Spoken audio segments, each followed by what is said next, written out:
No es una novedad que, tras la derrota de 1939, miles de republicanos españoles continuaron la lucha contra el fascismo en Europa. Este es un monumento en Francia a favor de los muertos españoles en la Segunda Guerra Mundial.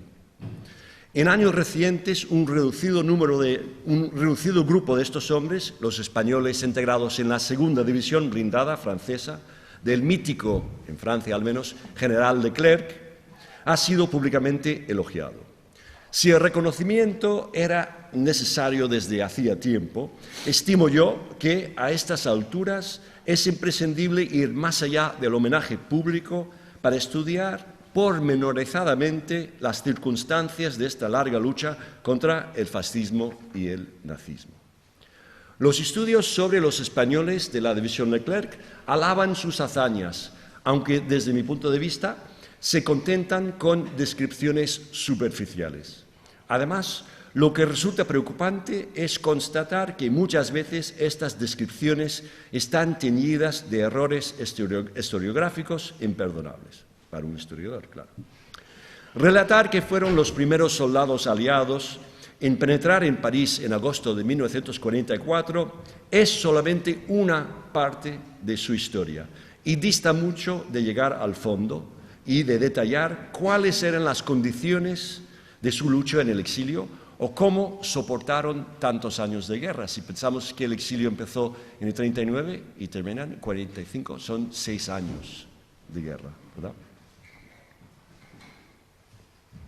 Entre las muchas facetas de su experiencia que cabría destacar, mi objetivo esta tarde es ir más allá de las generalidades ya conocidas para trazar un acercamiento original al conjunto de hombres, en su mayor parte excombatientes del Ejército Popular de la República Española, que entre 1943 y 1945 sirvieron en la División Leclerc.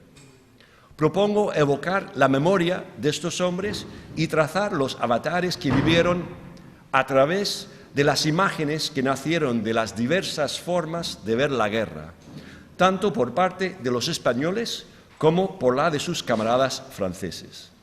Estas representaciones cubren un amplio abanico desde la del excelente soldado, algo orgulloso y susceptible, y a veces también burlón o pícaro, a la del miliciano rojo, del que había que desconfiar. Esta es la diapositiva de la 9. Una compañía son 150, 180 hombres. Si contamos, no tenemos tiempo, tienen que fiarse de mí. Son 82, 83 hombres. La mitad no quiso salir en la foto para proteger a sus familias que estaban en España. Se creó la Segunda División Blindada, o acorazada, se dice mejor en español, en el verano de 1943, al fusionar unidades francesas de distintos orígenes que se encontraban en la recién liberada África del Norte. Para mandarla se nombró a un militar seguidor de Charles de Gaulle desde la primera hora y mítico ya por sus recientes hazañas africanas, que combatía bajo el seudónimo de Leclerc, que no era su nombre de verdad. Para entonces, desde el trágico desenlace de la Guerra de España, un nutrido grupo de voluntarios españoles se encontraba entre Túnez y Argelia, ¿verdad? No sé si se ve, si muevo esto. ¿Se ve? Pues estaban en esta zona de aquí. Las líneas estas son de la campaña militar, y yo estoy hablando del año después de esta campaña militar, y estaban aquí, en esta zona, esperando los acontecimientos. Llevaban 4 años desterrados entre la expectativa de un exilio americano y la reanudación de la guerra, pasando sucesivamente por el internamiento forzado, la legión extranjera francesas, las compañías de trabajo, los campos de concentración y el menosprecio del régimen de Vichy, el régimen colaboracionista francés. La invasión aliada del norte de África les había ofrecido la oportunidad para volver al combate contra el nazismo. Mandados por el ex almirante de la flota republicana, Miguel Buiza, e integrados en el Cuerpo Franco de África, habían participado victoriosamente en la campaña de Túnez entre febrero y mayo de 1943 y disfrutaban ya de un creciente renombre de buenos combatientes. Esto es antes de crear la división Leclerc. Estos son españoles liberados de los campos en África del Norte después de la invasión, la victoria de los aliados en Marruecos y Argelia. Estos son todos españoles liberados de los campos de trabajo forzado, 1943. El mando francés, en el momento de poner en pie la nueva división, que se integraría dentro de un cuerpo de ejército estadounidense, precisaba tropas de todas clases porque las necesidades en hombres de una división acorazada moderna eran considerables. Se calculan 10.000 hombres en una división. Se buscaban hombres de tez más blanca para sustituir a los soldados chadianos que estaban con Leclerc desde 1940. Los republicanos españoles, junto a algunos jóvenes de origen español nacidos en Argelia y otros exiliados europeos, había judíos, italianos antifascistas, alemanes antinazi, cumplían los requisitos y fueron aceptados fácilmente en la nueva unidad. Este temprano compromiso a favor de la causa gaullista de Charles de Gaulle les permitió a los republicanos de la división llevar la codiciada distinción de Force Française Libre, Fuerzas Francesas Libres, que es este emblema, que no todo el mundo tenía derecho a llevar. Un detalle que puede sorprender es que no todos los miembros de la división Leclerc podían pretender, gracias por el cumplido, soy guapo, eso significa eso. Hace años que no me han hecho eso, pero gracias. Un detalle que puede sorprender es que no todos los miembros de la división podían pretender llevar este reconocimiento que identificaban a los soldados que se alistaron a las filas gaullistas antes del 31 de julio de 1943. A las tropas gaullistas, que nunca aceptaron la derrota francesa de 1940, por muy aguerridas que fuesen, les era difícil rivalizar con los republicanos españoles que luchaban desde 1936. La esencia francesa de la división Leclerc era indiscutible, siendo como era el brazo armado del gaullismo, y la unidad estaba destinada a desempeñar un importante papel político-militar en la liberación de Francia. Las decenas de nacionalidades representadas en su seno no diluían este ser fundamental francés y gaullista. Había hasta norteamericanos en la división Leclerc. Pocos, pero había. El emblema de la unidad destacaba la silueta de Francia con la cruz de Lorena estampada en su seno, subrayando todavía más el alma francesa de la división.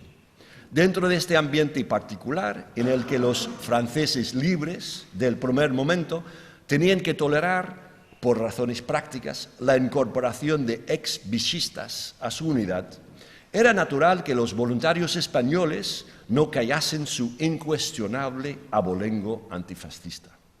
A primera vista, este contexto no era el más adecuado para exhibir una identidad distintiva, y sin embargo los españoles lograron hacerlo a su manera. Una división acorazada de entonces se componía de elementos de las tres armas ancestrales, la caballería, la infantería y la artillería, en una manifestación más moderna y motorizada. La Deuxième DB, que es como se llama en francés, contaba con unos 10 a 12.000 hombres y aproximadamente 1.800 vehículos de diversos tipos. Aunque unos pocos españoles se hicieron tanquistas o artilleros, la inmensa mayoría de los exiliados españoles sirvió en la infantería acorazada del 3er Batallón del Regimiento de Marcha de Chad. Y iban así. Estos son infantes de infantería que iban en estos vehículos blindados al lado. ¿Por qué iban en vehículos blindados? Para ir tan rápido como los tanques, para acompañar a los tanques en el combate. Bueno, o en los desplazamientos. Luego luchaban a pie al lado de los tanques. Para ir al mismo ritmo, como digo, los carros de combate, los infantes se desplazaban en camiones blindados semi-orugas, es el nombre oficial, que eran los conocidos camiones todoterreno provistos de cadenas detrás y neumáticos delante. En toda la división, incluso entre los españoles, se utilizaba la denominación norteamericana de half-track, semi-oruga, half-track, que decían half-track los españoles, para referirse a estas máquinas fabricadas en los Estados Unidos. La infantería blindada del Regimiento de Marcha de Chad se componía de 12 compañías cuando desembarcó en Normandía a principios de agosto de 1944. Más tarde se añadirían 3 compañías repletas de jóvenes voluntarios recuperados en Francia, hasta contar con 15 compañías, 5 por batallón. La compañía más española de dicho regimiento era la 9ª, conocida en toda la división por la denominación castellana de la 9. Incluso los franceses terminaron por decir la 9. Contaban con unos 180 hombres divididos en 3 secciones de combate y una de mando y abastecimiento. Se desplazaban con la ayuda de 17 half-tracks, además de un jeep de mando y 2 camiones para el suministro.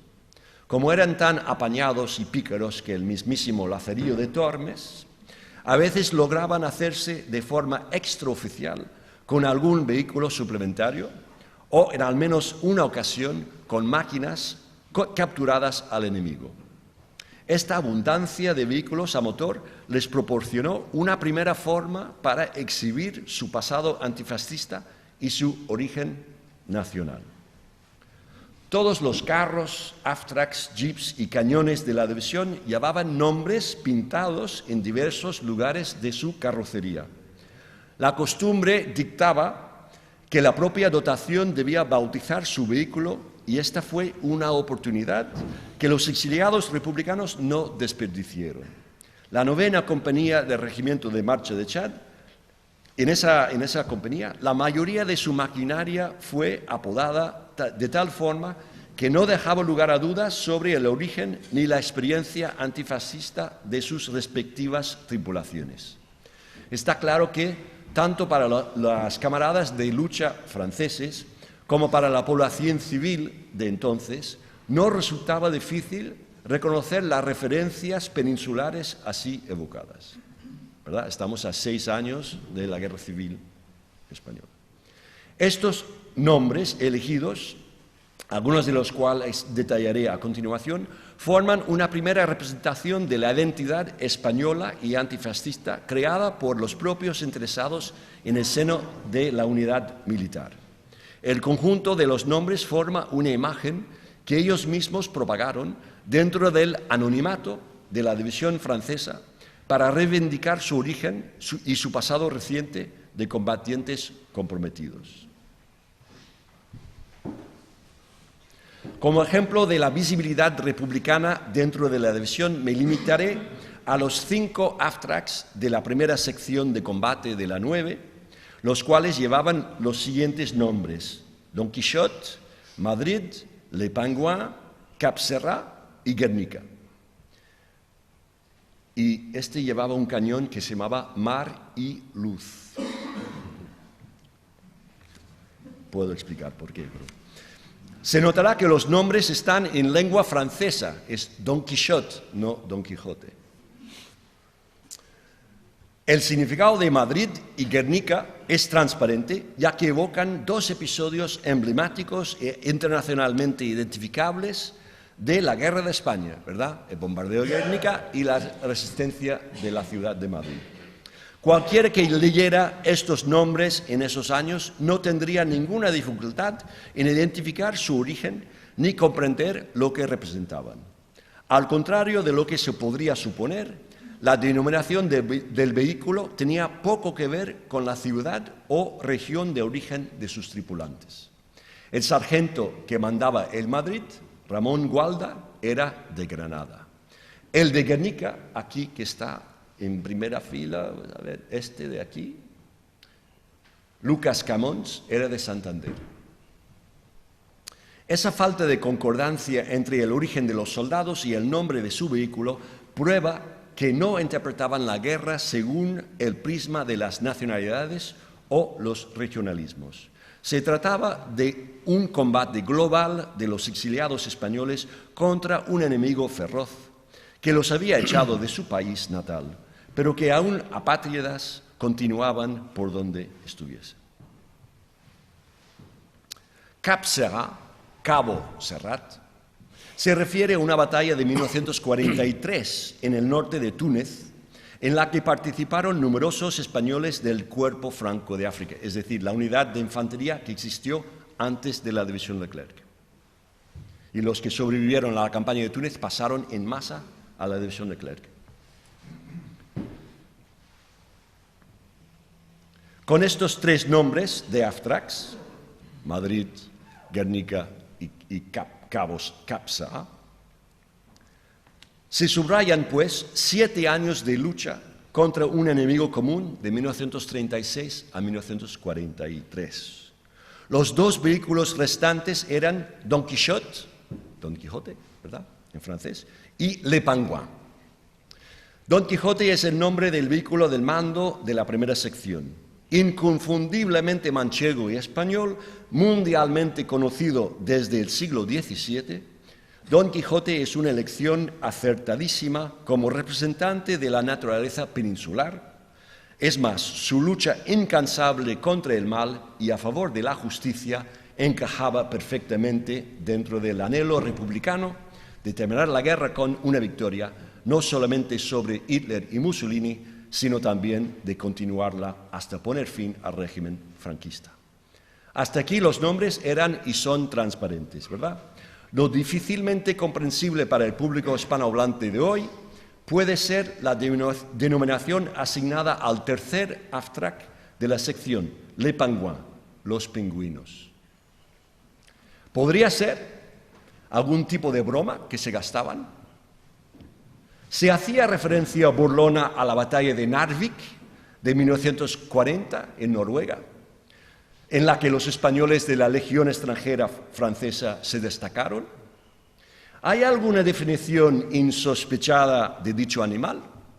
El diccionario de la Real Academia de la Lengua lo define de la siguiente manera, cito: pájaro bobo, ave de orden de las palmípedas, de unos 4 decímetros de largo, con el pico negro, comprimido y alesnado, el lomo negro y el pecho y el vientre blanco, así como la extremidad de las remeras. Anida en las costas y por sus malas condiciones para andar y volar se deja coger fácilmente. Diccionario de la Real Academia, edición de 1970, página 1027. Somos pesados los profes, ¿no? Por una parte, África del Norte queda lejos de la Antártida o de Noruega, y por otra, esta descripción no insinúa ninguna imagen especialmente guerrera. Estarán de acuerdo, espero. Uno se pregunta cómo se les ocurrió a un grupo de soldados experimentados dar ese pintoresco nombre a un vehículo en el que vivirían y combaterían toda la guerra. Curiosamente, la explicación no se encuentra en el ámbito militar, sino en el lingüístico. Resulta que en el argot francés de los años 30 utilizaban términos como l'espango y les pingouins para referirse despectivamente a los españoles. No queda duda de que los exiliados estaban familiarizados con esa humillación verbal tras pasar por los campos franceses de 1939, por la Legión extranjera o por las agrupaciones de trabajadores extranjeros del régimen de Vichy. Bautizar un AFTRAC como Les Pingouins, pero hay que pronunciarlo francés, Les Pingouins, pingüino, el nombre despectivo, representa una apropiación sarcástica y del término francés peyorativo. Es así como si esos 10 miembros de la tripulación quisiesen gastarles una broma a los propios franceses, a los que estaban destinados a liberar, al asegurarse de que, al pasar por los pueblos, los habitantes se dieran buena cuenta de que entre sus salvadores estaban los que la política internacional francesa había abandonado a partir de 1936. los mismos a los que una parte de la población francesa había maltratado como indeseables desde 1939. De esta forma, se ve que era un nombre a la vez burlón y reivindicativo. El primer mando de ese AFTRAC era un catalán con años de experiencia en la Legión extranjera francesa, Constantino Pujol, muerto en combate el día 16 de agosto de 1944. En las demás secciones de la compañía, varios vehículos, pero no todos, llevaban nombres que evocaban otras batallas de la Guerra de España, como Teruel, el Ebro, en francés siempre, l'Ebre, Santander o Guadalajara. No obstante, al contrario de lo que dice Eduardo Pons Prades, en su monumental estudio sobre los españoles en la Segunda Guerra Mundial, y que casi la totalidad de los estudios posteriores repiten, ningún AFTRAC de la división llevaba el nombre del Belchite, por ejemplo. Detallados los nombres más relevantes, sería conveniente corregir unos errores de interpretación sobre la ubicación precisa de los nombres en los vehículos. Es importante sobre todo porque circulan desde hace decenios reproducciones de fotografías supuestamente de la 9, en las que el nombre aparece en lugares insospechados. Empezando por la obra de Antonio Vilanova, Los Olvidados, pasando por la ya citada de Eduardo Pons Prades y llegando incluso hasta la actualidad con la de Evelyn Mesquida, se reproducen imágenes de los AFTRACs Guadalajara, aquí, o Teruel, con los nombres pintados en el costado. Son fotografías que han tenido una amplia circulación, sin que nadie haya cuestionado su veracidad. Sin embargo, se trata sin la menor duda de fotografías retocadas. A mi modo de ver, estas imágenes adaptadas intentan suplir una carencia de pruebas reales para atestiguar la presencia española en la liberación de París. Ven aquí el nombre Teruel, aquí, pero que no es el Teruel. Lo verdaderamente desafortunado es que pruebas fotográficas de dicha participación republicana y de su papel en otras batallas de la división Leclerc duermen olvidadas en archivos particulares o en los de las agencias de prensa. Como son de difícil y muchas veces exorbitante uso y consulta, han permanecido desconocidas. En el caso que estudiamos, no hay que olvidar que todos los soldados de la nacionalidad que fueran formaban parte de una unidad militar, sumisos a reglas estrictos. El lugar y la forma en que los soldados debían pintar el nombre de su vehículo estaban claramente establecidos, aunque variaban de un modelo de máquina a otro. El nombre era de su elección, pero los tripulantes no gozaban de la libertad de colocarlo donde más les gustase. Para los AFTRACs se pintaban los nombres en letras blancas y mayúsculas delante del carro, en el reducido espacio entre la rejilla que protegía el radiador y el capó. El estricto cumplimiento de esta regla está comprobadísimo en numerosas fotografías de la época, lo que nos permite concluir que las imágenes tan conocidas como el Guadalajara y de Teruel son fotomontajes que no corresponden con la realidad histórica. Además, existen fotografías auténticas de dichos camiones blindados hechas en torno a las fechas de la liberación de París que desmienten la ubicación errónea de sus nombres respectivos.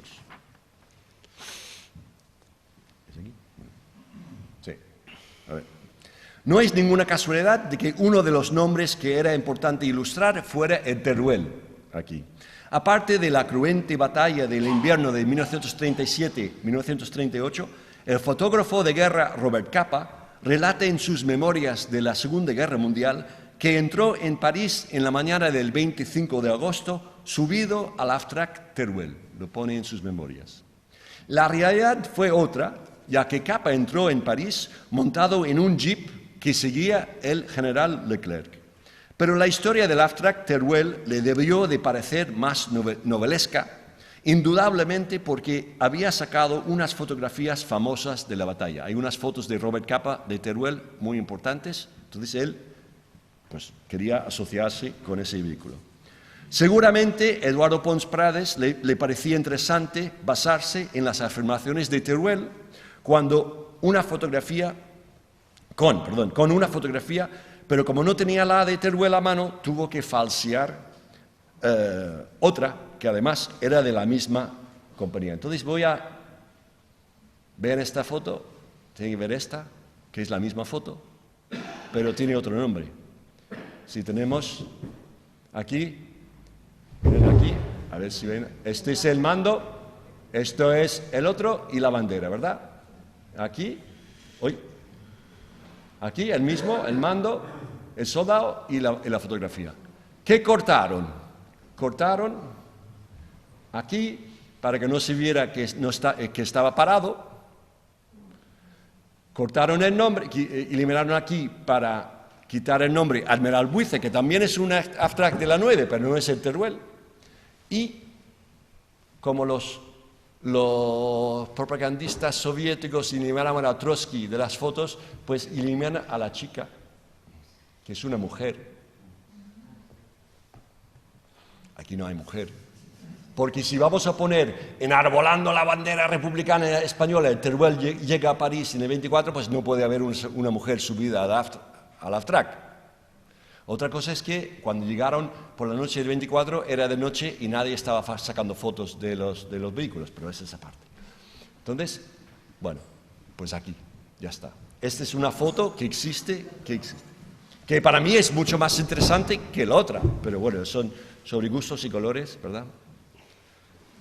Sigo. Muy bien de tiempo. Sí. ¿No te duermes? No, todavía no. Ah, vale. Otra manifestación física de la lucha antifascista española que los republicanos llevaban consigo durante la liberación de Francia es la bandera tricolor, rojo, amarillo y morado. Victoria Kent dejó escrito en su diario de exilio parisino que vio las banderas republicanas en los vehículos durante el desfile del general Charles de Gaulle por los Campos Elíseos. Es una foto del desfile con de Gaulle, pero de Gaulle ya pasó hace rato de este lugar donde sacaron la foto, el 26 de agosto de 1944. Lo que Victoria Kent vio es probablemente esta bandera aquí, de tamaño normal, que algún exiliado que presenciaba el desfile les habría pasado a la tripulación al reconocerles como combatientes españoles, porque está comprobadísimo, no llevaban ellos banderas de este tamaño. Entonces es una bandera que alguien les pasó. Pero la realidad es más interesante que la ficción. Otras pruebas del uso de la bandera republicana existen, aunque el problema radica una vez más en saber encontrarlas. El Archivo Nacional de los Estados Unidos contiene una imagen en color, que ha aparecido en al menos una publicación norteamericana sobre la Segunda Guerra Mundial. En el libro en cuestión, a los soldados en la foto se les identifican equivocadamente como estadounidenses en París. Estamos en París, no hay ningún problema. La atención del autor parece haberse detenido más en el uniforme y en el camión blindado de fabricación norteamericana que en el puño cerrado que levanta uno de los hombres y en el nombre del abstract. Se trata del Santander de la tercera sección de la 9. Y además, les puedo decir, porque he estudiado esto mucho, el Santander es el que se ve justo detrás del Admiral Buiza, en el fondo. Entonces, el fotógrafo no está lejos de este lugar, el fotógrafo de color.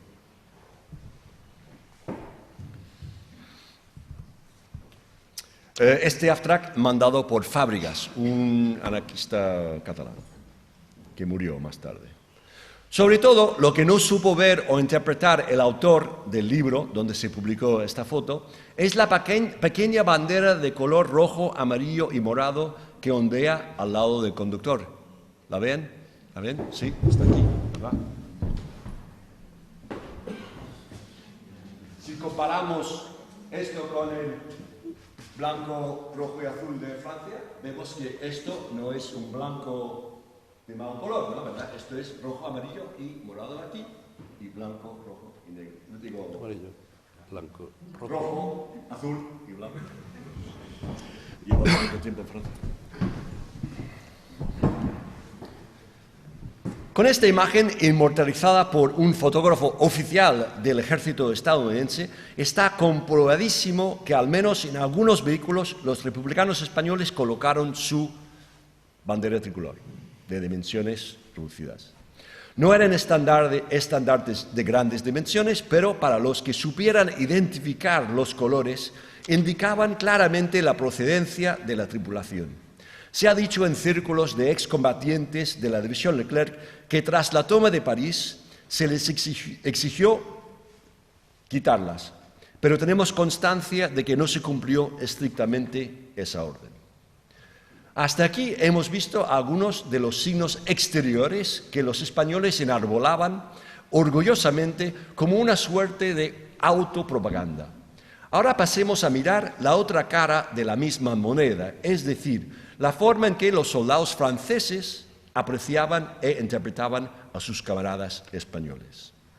La presencia española en la división se hacía notar de varias maneras, pero no exclusivamente de la forma que les apetecía a los exiliados. Por una parte, su experiencia bélica era innegable, pero por otra, diferentes facetas de su reputación, no todas positivas, les acompañaban. Las varias opiniones que los demás tenían de sus camaradas españoles dependían de factores exteriores. Si al principio de la campaña de Francia en 1939, o incluso durante el periodo de entrenamiento en África del Norte y en Gran Bretaña, la mala imagen de los republicanos, fruto de la propaganda franquista, todavía era de actualidad y en cierto modo se fue suavizando conforme avanzaba la guerra. Con el tiempo, todos llegaron a conocerse mejor y pudieron apreciar sus respectivas buenas cualidades en vez de regirse por estereotipos nacidos del conflicto español. Es obvio que a los mandos franceses de la Segunda División no les interesaba en absoluto hacer hincapié en los variados orígenes de los voluntarios que llenaban sus filas. Una cosa eran los nombres atípicos de algunos vehículos o alguna que otra bandera de reducidas dimensiones. Y un asunto totalmente diferente era que se propagara la noticia de que Leclerc mandaba una división de rojos, sobre todo cuando un hito tan simbólico y políticamente importante como fue la liberación de París. En 2005, en una entrevista que le hice, decía a ese respecto el general Alain de Boissieu, que en 1944 era un joven capitán de tanques y el futuro yerno de Charles de Gaulle. Me dijo, y cito, imagínese si se hubiera publicado que el ejército de Gaulle estaba compuesto por españoles, que son rojos, comunistas. ¡Ay! Eso no. El general Leclerc quería que se publicara en la prensa que París fue liberada por tropas francesas y no valía la pena darles una etiqueta política. Final de cita. Este testimonio dice explícitamente lo que excombatientes exiliados sospecharon durante años, que hubo una política activa con el fin de camuflar su papel en la liberación de París. Está claro que a los mandos militares y a los responsables políticos de la Francia libre les era imprescindible que la propaganda oficial resaltara la liberación de la capital por tropas francesas. Este anhelo iba hasta el extremo de minimizar, cuando no enterrar, la contribución de varias divisiones norteamericanas completas que participaron activamente y directamente en la toma de París, una de las cuales entró dentro de la capital simultáneamente con las tropas de Leclerc.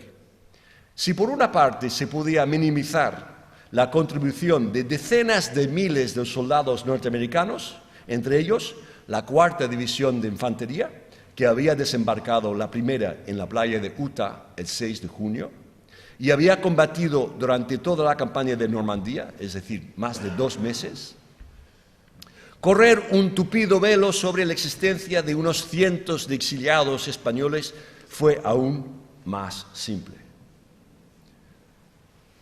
Si miramos de cerca esta fotografía retocada y desafortunadamente deteriorada por el paso del tiempo, percibimos que, a pesar de la versión oficial que acabamos de citar, alguien sí que se dio cuenta de la presencia republicana española en París y la quiso reutilizar para otros fines.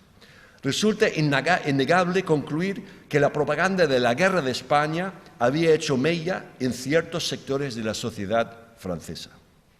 Es imposible saber cuándo ni con qué propósito exacto esta imagen fue alterada. No obstante, afirmo categóricamente que ningún vehículo de la división llevaba el nombre de Les Rouges, los rojos. No sé si lo pueden leer, pero pone Les Rouges, delante, los rojos. Bueno, lo siento, no tengo buena imagen, pero bueno, me tienen que creer. En realidad, se trata, paradójicamente, del vehículo Guadalajara II, fotografiado el 26 de agosto durante el desfile del general de Gaulle por los Campos Elíseos, como otras fotos que les he mostrado.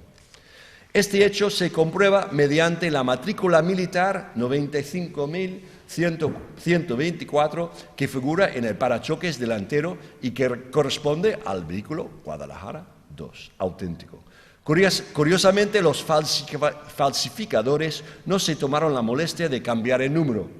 Este Aftrac sustituyó al primero con el mismo nombre, destruido por fuego enemigo durante la batalla de Couchet, 9 días antes de la liberación de la capital.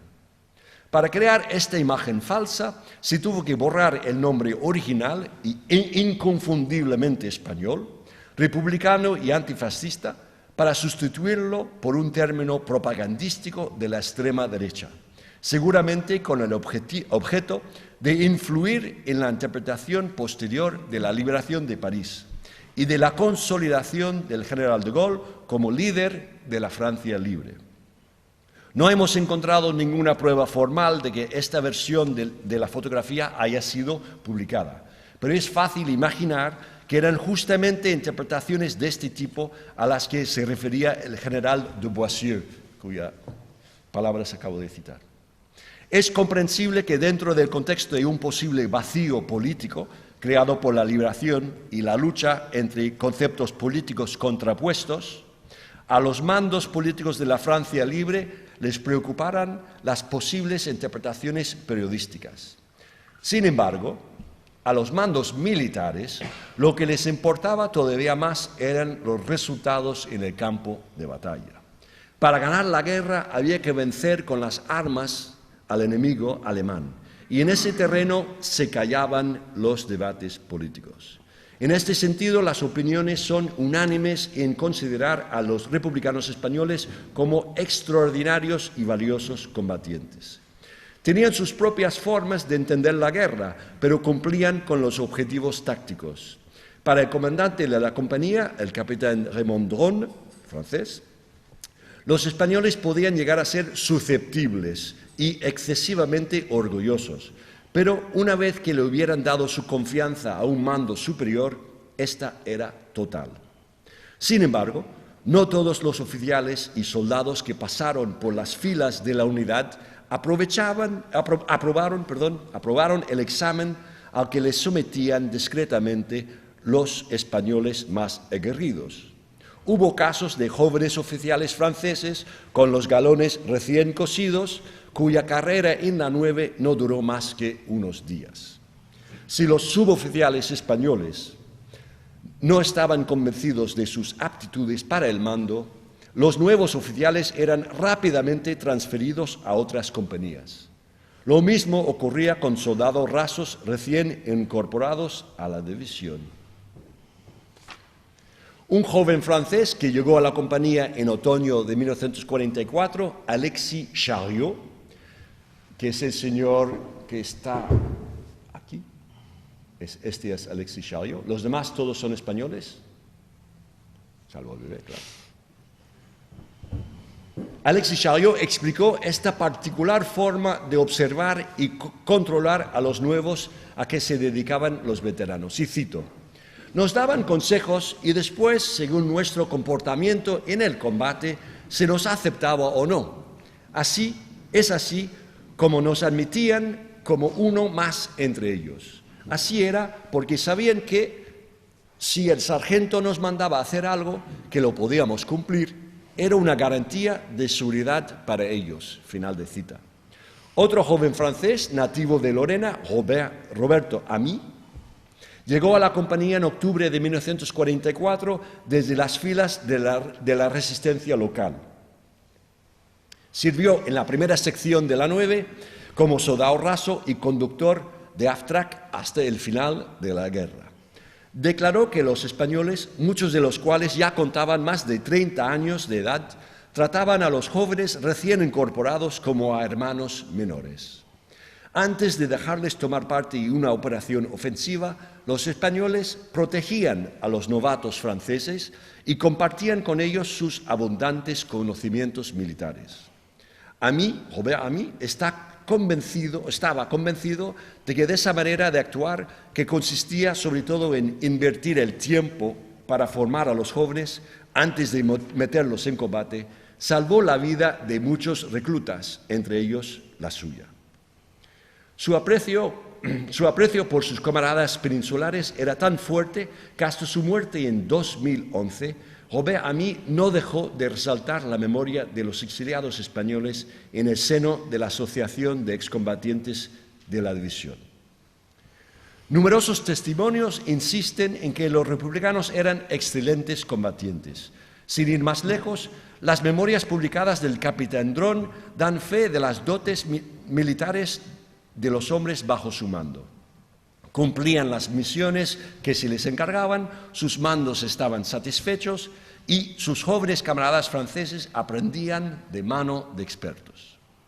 Sin embargo, en la guerra no todo es pegar tiros y conquistar el terreno al enemigo. Además de sus proezas en el combate, los españoles eran famosos debido a otros comportamientos, digamos, más picarescos.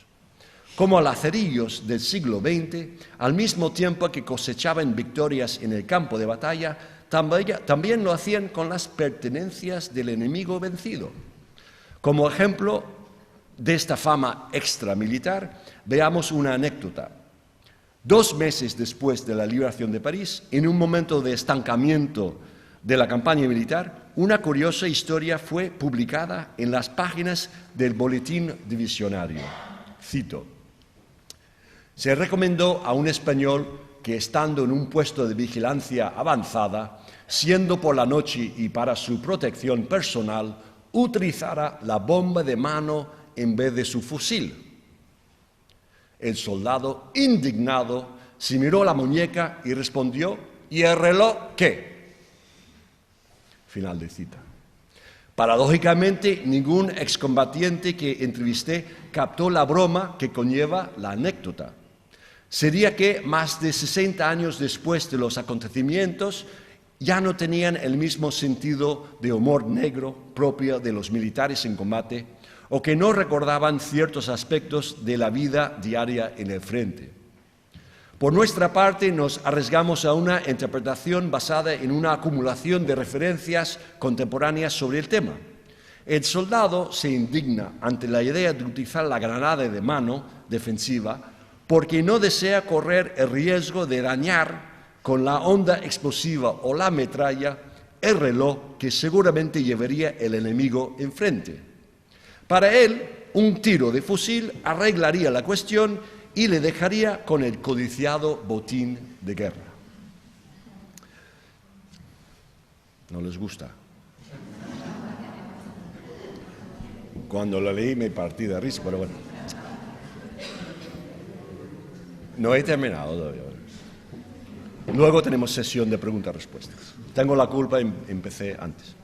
Que se haya publicado una anécdota de ese talante en uno de los primeros números de Boletín Divisionario en plena campaña Prueba simultáneamente dos cosas. Primero, la presencia española se notaba claramente dentro de la división Leclerc, porque si no, la anécdota publicada no tendría ninguna gracia para los lectores.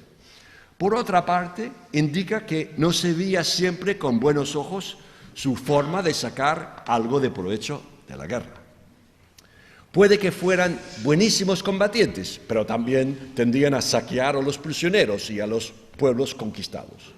Sin embargo, no eran en absoluto los únicos involucrados en actos de pillaje en los edificios destrozados o que robaban las pertenencias al enemigo. Pero era más fácil para los franceses criticar el comportamiento del soldado extranjero que confesar las deficiencias de la tropa francesa. Alcohol, relojes, dinero o conservas encontradas en las casas abandonadas caían rápidamente en manos de muchos combatientes, de la nacionalidad que fueran.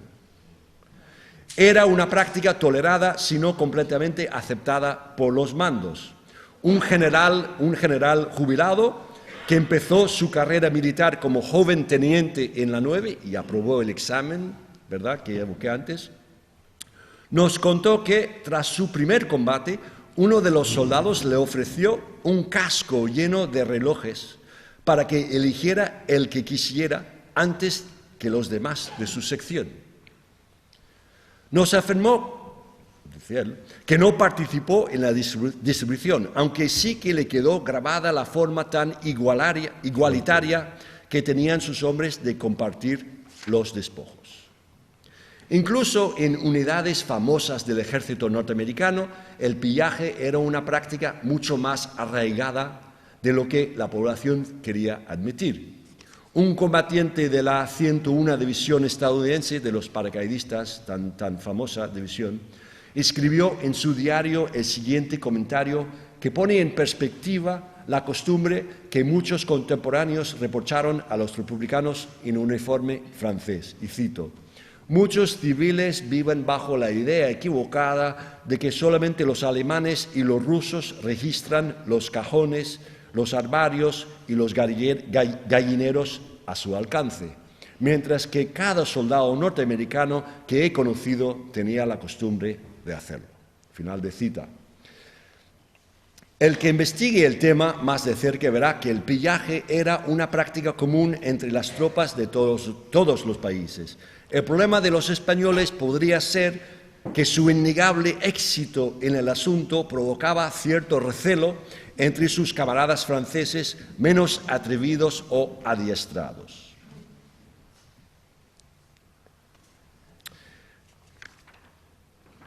Aquí quería señalarles, son 8 hombres, pero esto en enero de 1945, 4 españoles y 4 franceses que han sustituido a los caídos, no muertos.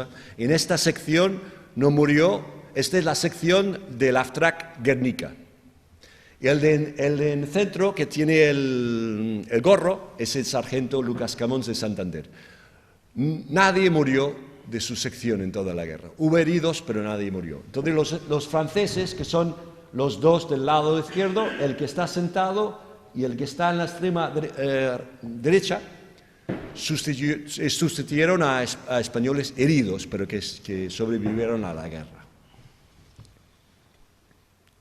Y estoy aquí. Sobre esta cuestión del pillaje y el tratamiento de los prisioneros, constatamos que la postura que adoptaba cada testigo dependía en gran medida del grado de contacto que tenían con los extranjeros integrados en las fuerzas de la Francia libre. En nuestro caso, con los republicanos españoles. Los franceses que sirvieron en la compañía, y muy particularmente los que estaban en las secciones de combate, sentían un inmejorable aprecio hacia sus camaradas republicanos. En las entrevistas se acepta el pillaje como una faceta anecdótica más de la guerra. En cambio, cuanto más retirado estaba un soldado de la primera línea de combate, o cuanto menos había sufrido en la guerra, peor era su opinión de los españoles. Sin lugar a dudas, apreciaciones políticas también pesaban en la balanza. Cuanto menos firmes eran las convicciones antifascistas, más duras eran las críticas. Para un joven francés cuya mayor preocupación era simplemente liberar a su país de una ocupación y sobrevivir a la guerra, robar y matar eran aspectos desagradables e inaceptables. En cambio, los más políticamente conscientes y a los que más tiempo vivían y combatían con los españoles admitían que se podía cometer excesos en la lucha a muerte contra el nazismo y el fascismo. Robar carteras y relojes de los prisioneros o no aceptar sistemáticamente la rendición del adversario en el campo de batalla eran comportamientos que se les reprochaban a los españoles durante la guerra y también en reuniones de excombatientes en la posguerra. La mayor parte de las veces estos reproches se originaban en la retaguardia o en los puestos de mando y no en el AFTRAC de al lado. Los jóvenes franceses que llegaron a convivir con ellos durante la campaña y hacer la guerra a su lado interpretaban estas cuestiones de una forma diferente a la que los que observaban de lejos estas cuestiones de una forma diferente a la de los que observaban de lejos con vagos conceptos caballerescos de la guerra limpia y reglamentaria. Es más, la mayoría de los que se escandalizaban por estas cuestiones no llevaban 9 años de fatigas y de guerra en primera línea contra un enemigo feroz que les había obligado a dejar su tierra natal. Para terminar, vuelvo al boletín de la división y otra anécdota que trata de la 9. Esta vez se presenta una vertiente más burlona y divertida que crítica. Será la prueba de que con el paso del tiempo y la completa integración dentro de las unidades de combate, todos aprendieron a conocerse mejor y de apreciar las facetas más positivas del carácter de cada uno. Se trata de un episodio ocurrido en los últimos días de la guerra, y aunque no se cita a los soldados como españoles propiamente dicho, los lectores contemporáneos sabrían que de inmediato que tratándose de la 9, por muchas bajas sufridas y por muchos jóvenes franceses que se hubieran integrado a ella, su alma y su ser seguían siendo españoles. En una crónica del frenético avance hacia Berchtesgaden, llevado a cabo para conquistar la residencia montañesca de Hitler, a principios de mayo de 1945, se cita una anécdota bajo el título de Histoire d'un Maccabée, historia de un fiambre. El artículo describe a los soldados como parte de la 9ª Compañía del Regimiento de Marcha de Chad. El pueblo donde vivaqueó el agrupamiento era mísero y, por consiguiente, el alojamiento para cada sección de combate prometía ser insuficiente. En la habitación asignada a un grupo, es una tripulación de AFTRAC, se encontraba en la cama grande un señor mayor que parecía dormir. Preguntada por el caso, la familia les informó que se trataba del abuelo al que velaban desde hacía 2 días. Los soldados se consternaron un momento, pero ante su estado de agotamiento y su sentido práctico de veteranos, se pusieron manos a la obra para dormir cómodamente. Tras unos arreglos, la cosa quedó en lo siguiente: 3 durmieron en la cama y otro en el ataúd, mientras que en el rellano de la escalera, apoyado en un viejo fusil Mauser, sentaron al difunto haciendo guardia. Lo juro. Esta divertida anécdota contrasta con otras citadas anteriormente y con las declaraciones de algunos excombatientes. En este caso, no se les reprochaba un comportamiento vituperable, sino todo lo contrario. Los soldados de la compañía estaban cansados, pero aún así predominó en ellos su sentido práctico y su temperamento algo burlón. Para concluir, diré que este tema de la presencia de republicanos españoles en la división Leclerc y su imagen y su memoria es en cierto modo una cuestión de intereses propagandísticos contradictorios. Los exiliados interpretaban su participación en la Segunda Guerra Mundial como la continuación de una guerra que había empezado en 1936. Estaban orgullosos de participar en la victoria sobre el nazismo, aunque para ellos se quedó corta al no continuarse en tierras peninsulares para acabar con el régimen franquista. Por otro lado, es evidente que los responsables de la División Leclerc tenían como objetivos principales liberar Francia y vencer al nazismo. Eran indiferentes a detalles irrelevantes para ellos como el lugar de nacimiento de los voluntarios bajo su mando. Su unidad estaba integrada en las fuerzas francesas combatientes bajo el mando político del general de Gaulle y no había más que discutir. Era imprescindible que la división liberara París para facilitar el reconocimiento de Gaulle como el máximo referente político de la resistencia y de la Francia liberada, tanto ante la opinión pública francesa como ante la de los países aliados. De ninguna manera permitirían que las reivindicaciones de un puñado de exiliados españoles les cambiara el guión. Para los españoles, ser una minoría extranjera dentro de una unidad emblemática de la lucha de un país por su liberación tenía sus evidentes desventajas. Una vez calladas las armas y ganada la última batalla, el curtido combatiente antifascista se convierte en un ser innecesario que en tiempos de paz está fuera de lugar. La Segunda División Blindada es una pieza clave en el relato gaullista de la Segunda Guerra Mundial. Con el paso del tiempo, los recuerdos y las reivindicaciones de los supervivientes españoles se diluyeron dentro de la narración de la historia oficial. Los que combatieron con ellos los respetaban, pero formaban una minoría dentro de la división y de la asociación de excombatientes.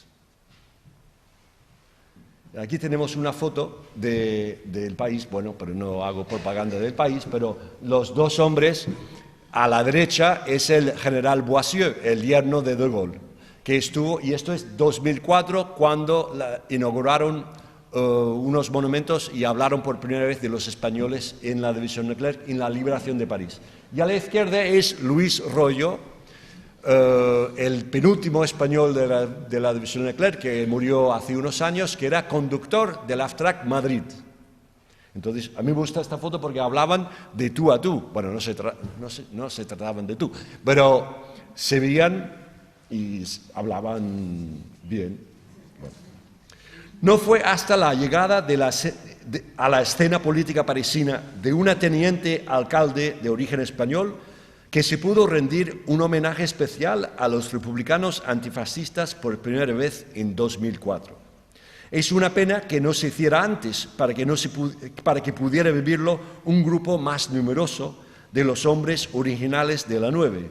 Pero para los pocos españoles que sobrevivieron hasta entonces, había 3 o 4, el homenaje fue muy emotivo y digno de agradecer. Sin embargo, 60 años después de finalizada la guerra, fue curioso constatar que esa publicidad hacia los españoles no fue del gusto de todos. Las rivalidades entre unidades, entre memorias históricas y entre la historia oficial y los detalles de lo que realmente pasó resultan muchas veces difíciles de reconciliar. Y para terminar, de verdad, unos detalles de lo que realmente quieren saber es los jerezanos en la división Leclerc. Entonces aquí tenemos, este de aquí es durante la guerra, como se enganchó en la división Leclerc con nombre falso, porque era desertor de la Legión extranjera francesa y cuando desertaban tenían que cambiar de nombre porque la Legión extranjera francesa tenía una fama de buscar donde fueran a sus desertores y hacerles juicios. Entonces, se dice, uno de los mitos de los españoles en la división Leclerc es todo el mundo tenía nombre falso. No, solamente los que eran desertores de la Legión, que no eran todos, eran la mitad, como mucho. Entonces, pero es el caso de este soldado, se conoce en la división Leclerc como Manuel Lozano, pero su nombre Después de la guerra, los españoles escribían al capitán Dron y decían, mira, usted me conoció en la guerra de tal, como Manuel Lozano, pero mi nombre verídico es tal cosa. Y entonces se limpiaba esto, se arreglaba eso y cambiaban el nombre en su ficha, en su expediente militar para darle sus condecoraciones, etcétera, etcétera. Entonces, y a la derecha es la placa que pusieron hace pocos años en la casa donde murió Manuel Lozano en París. Entonces pone, aquí vivió Manuel Pinto Queiroz Ruiz, conocido como Manuel Lozano, 1916-2000, republicano español, combatiente de la 9, Cruz de Guerra, ganó una Cruz de Guerra, ahora les digo dónde, héroe de la liberación, defensor de la libertad y militante anarquista. Bueno. Manuel Lozano está en esta foto, pero no se le ve, lo siento mucho, pero es muy importante, como dije, que el desfile de De Gaulle, esto es el 26 de agosto de 1944, un día después de la rendición alemana de París, cuando De Gaulle baja por los Campos Elíseos como coronación del presidente de la República provisional. Entonces tenemos... Si me oye, necesito esto. Cógelo, cógelo. Tenemos al general De Gaulle, tenemos al general Leclerc, otros son, la primera fila son famosísimos resistentes que tuvieron papel político. Aquí tenemos el capitán Dron, este es el vehículo donde iba Manuel Lozano, pero está justo detrás de este, porque es el que era el tirador de la ametralladora, entonces está justo detrás.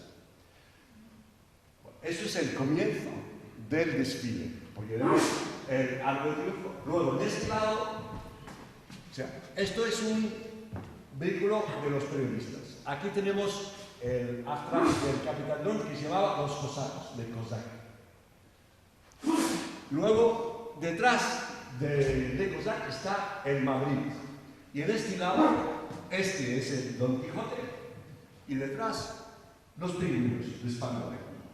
Son los 4 vehículos que acompañaron al general De Gaulle. Los otros pasaron después, pero los que acompañaron... Y aquí delante había 4 tanques que no tenían español. Bueno, quiero... Manuel Lozano ya otra foto. Este es el sargento, en este momento, Moreno, madrileño, comandante de una brigada en la Guerra Civil, en la Guerra de España, que es el único español que se engancha en la división Leclerc como soldado raso y termina teniente al final de la campaña. Aquí es el sargento, pero luego sube a su teniente. Luego, y casi termino.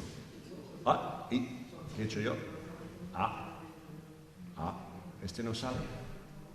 Pues tenía una foto fantástica, pero del vehículo, bueno, pues no sé qué pasó. Manuel Lozano, ¿cómo era? Pinto, ganó una Cruz de Guerra, que es la distinción más alta, bueno, la segunda más alta del ejército francés, durante la toma, no de París, sino de Estrasburgo, el 23 de noviembre de 44. Porque entraron en Estrasburgo, donde iban los españoles y otros, muchos otros, entraron y tuvieron que combatir desde sus vehículos, que era raro. Normalmente combatían a pie a tierra, andando, ¿no? A pie, gracias. Entonces, él tenía un tiro tan certero que ayudó mucho a la progresión de su grupo. Entonces, por eso le concedieron una Cruz de Guerra más tarde. Este es su ficha militar. Aquí tenemos una foto de Manuel Lozano, o sea, Manuel Pinto, pone aquí, y se ve que es un francés que rellena el formulario, porque pone, Lozano, esto es al final de la guerra, porque Lozano, Manuel, cabo primero, caporal-chef, subió de soldado raso a primera clase, a cabo primero,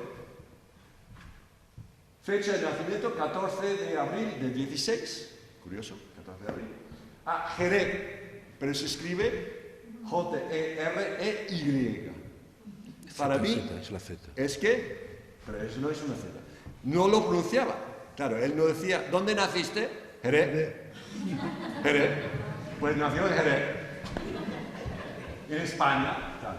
Se enganchó en el ejército francés libre el 15 de abril de 43. Entonces hizo la campaña de Túnez en el Cuerpo Franco de África y luego pasó del Cuerpo Franco de África a la División Leclerc, cuando se creó la división.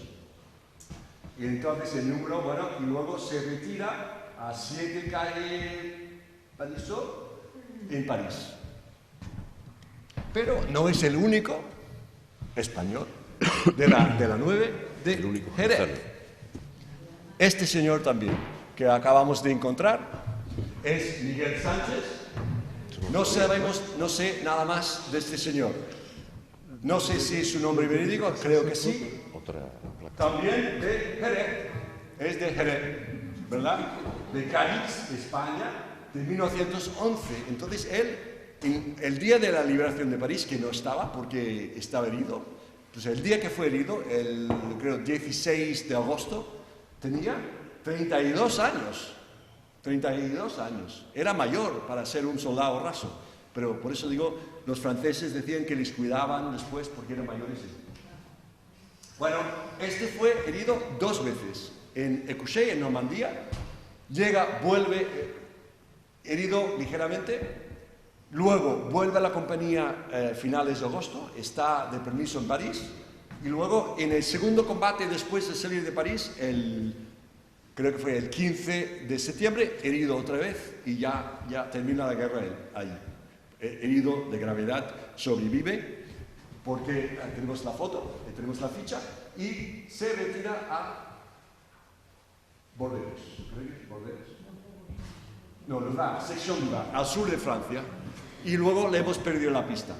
Puede haber incluso hasta un tercer hombre de Jerez, porque el capitán Dron, pero no he encontrado más información, el capitán Dron cuenta que en la primera batalla, este es Miguel Sánchez, un Manuel Sánchez murió, y que hicieron un pequeño ceremonia funeral con él, y que era su primo, y promete venganza, y el capitán Dron dice, y cumplió con su palabra. Pero entonces eran primos, pero no forzosamente jerezanos, no sé, puede ser primo de otro pueblo, pero hay seguro dos españoles de Jerez y posiblemente uno tercero. Y muchas gracias por su atención.